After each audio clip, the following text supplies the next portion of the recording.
실리콘2는 화장품 업계에서 매우 독특한 비즈니스 포지션을 갖고 있습니다. 단순한 무역이나 유통회사가 아닙니다. K-뷰티 인디 브랜드가 해외 시장에 진출할 때 필요한 통관, 인허가, 현지 물류, 풀필먼트, 마케팅까지 일체형으로 제공하는 글로벌 플랫폼 기업입니다. 직매입 구조로 물량을 안정적으로 확보하면서도 전 세계 100여 개국에 달하는 다변화된 판매망을 활용합니다. 이를 통해 재고 회전율을 극대화하면서 타 유통사 대비 높은 마진과 뛰어난 현금 흐름, 안정성을 보여주고 있습니다. 이미 미국 시장에서 성공을 거둔 경험을 바탕으로 최근 K-뷰티 침투율이 급증하고 있는 유럽과 중동, 남미 등 신규 거점에 현지 지사와 물류센터를 잇따라 구축하고 있습니다.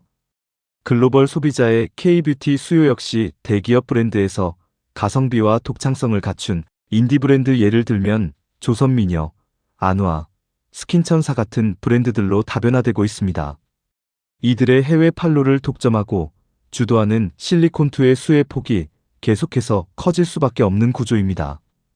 2021년 1,300억 원대였던 매출이 2028년에는 2조 3천억 원대까지 성장할 것으로 예상되는데 참 놀라운 성장세입니다.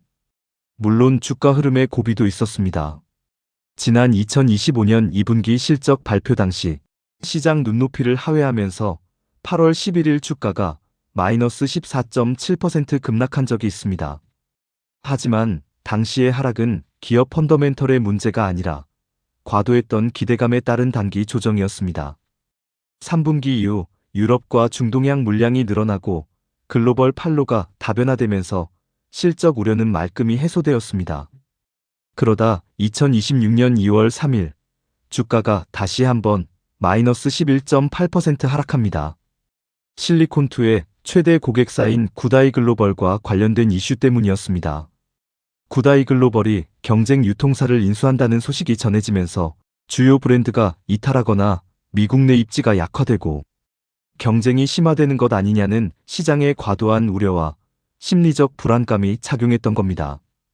사실 구다이 글로벌이 인수한 대표 브랜드 조선미녀를 비롯해 티르티르, 스킨천사, 스킨푸드 같은 인디 브랜드들이 미국과 유럽으로 확장할 때 실리콘2의 물류유통 플랫폼 네트워크가 결정적인 역할을 했습니다. 2025년 기준 실리콘2 전체 연결 매출의 약 24에서 25%를 구다이 글로벌 계열 브랜드들이 차지할 정도로 최대 고객사였던 것은 맞습니다. 그리고 2026년 2월 구다이 글로벌이 자체 미국 유통망 강화를 위해 현지 유통기업인 한성 USA를 인수한다는 소식이 전해졌죠. 하지만 내용을 뜯어보면 사정은 다릅니다. 구다이 글로벌이 실리콘2 매출의 24%를 차지하지만 그중 미국 지역 물량은 2.7% 수준에 불과했습니다. 게다가 구다이 글로벌과 한성 USA의 주요 채널은 코스트코, 타겟 같은 대형 리테일 중심인 반면 실리콘2는 아이허브, 얼타, TJ맥스 및 2,000여 개 벤더망을 보유하고 있어 타깃 고객군이 거의 중복되지 않습니다. 실제로 최근 2026년 7월 브라질 경제사절단에 두 회사 대표가 나란히 참석하는 등 미국 외 유럽, 중동, 남미 등 신흥 지역에서는 여전히 강한 협력 관계를 유지하며 영토를 넓혀가고 있습니다. 신흥 시장에서 실리콘2의 플랫폼 의존도는 여전히 절대적입니다. 올해도 전년 대비 매출액은 40%, 영업이익은 35% 증가할 것으로 예상됩니다. 단순 제조사 ODM나 단일 브랜드사와 달리 600여 개 이상의 인디 브랜드 포트폴리오를 보유하고 있어 특정 개별 제품의 흥망에 따른 실적 리스크가 매우 낮다는 것도 큰 장점입니다. 북미 시장 안정화에 이어 폴란드와 영국 등 유럽 물류 거점 확장, 그리고 중동과 남미향 매출 급증이 계속해서 실적을 이끌어줄 것입니다. 다만 투자자 관점에서 몇 가지 냉정한 시선도 필요합니다. 유통이나 플랫폼, ODM 기업은 아무리 성장성이 높아도 유통상 또는 중개자라는 한계 때문에 업종 평균 PER 대비 과도한 프리미엄을 받기는 어렵습니다. 또한 초기에 폭발적인 성장을 지나 연평균 20%대의 안정적인 성장 구간에 진입하면 시장은 이러다 성장률이 10%대로 떨어지는 건 아닌가? 하는 피크아웃 우려를 하기 시작합니다. 성장률의 크기 자체보다 성장률의 가속도에 반응하는 시장 특성상 성장이 안정화되는 구간에서는 높은 멀티플을 유지하기가 쉽지 않습니다.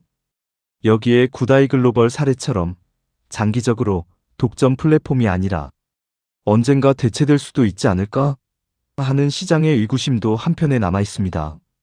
하지만 이 모든 할인 요인을 감안해서 타깃 PER을 보수적인 16.2배로 적용하더라도 현재 주가 기준 상승 여력은 여전히 매우 높게 나옵니다. 결국 주식은 주가 상승 여력이 확실해야 투자 매력이 생깁니다. 아무리 좋은 기업이라도 상방 여력이 닫혀 있다면 투자 가치는 떨어질 수밖에 없습니다.